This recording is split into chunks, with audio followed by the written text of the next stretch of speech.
the ones that had specialist surfaces were dramatically affected. And so basketball lost QE2, lost Cow Stadium for a while. Pioneer was turned into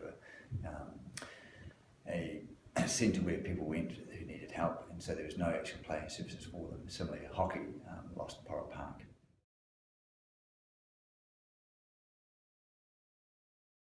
So it was very much a partnership situation where it wasn't the council doing something to the sport. It was more about talking with the sports and saying, what can we do now? And then what can we do this week? What can we do next month? And what can we do next year?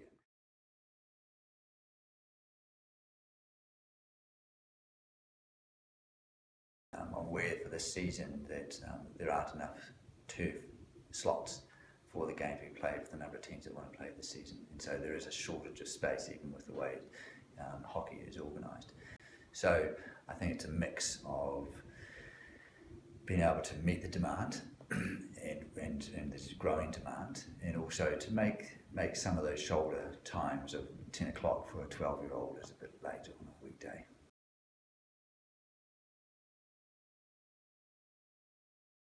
So I don't know the actual frequency of the games, but I would have thought it would have been used.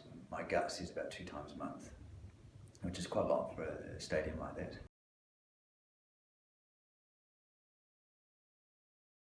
Money was set aside very early on to support the development of the turfs at Ngāpuhinawai.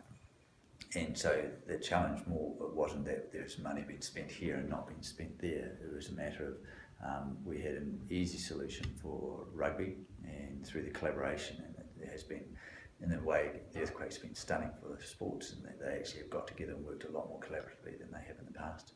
And for hockey, it was that, yes, we need some space. Here's some allocation of funds that's going to support it. With tennis, rugby league, hockey and athletics, it says, well, is there a place we could put all of them together and create another QE2? And that's where Ngāpuhinawai was determined as the great place. And then it did take a couple of years of conversations with all the different people that are interested in that space to say, are you okay about this? And it couldn't be. The rugby situation was a really simple conversation because it was just one party.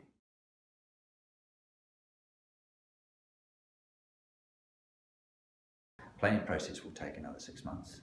It goes from a concept through to a preliminary design, through to a developed design, through to a detailed design, and that's to make sure that we actually get it right when you're looking at a project which is going to be close to $40 million. You can't just sort of click your fingers and put something down. It actually needs to take some care because we want to make sure that this facility gets worn out rather than rust.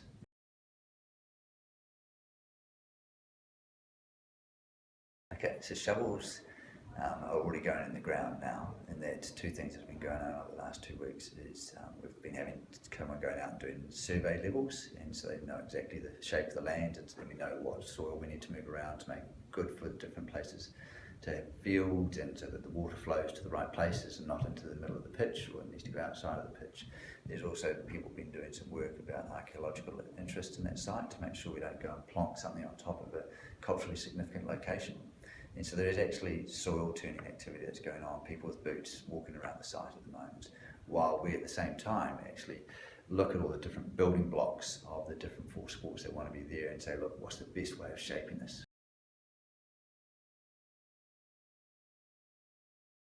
In discussions with hockey, they're pretty happy that the turfs for the hockey would be laid in the 17-18 summer, so that they'll have them available for the 18 winter, so it's pretty exciting.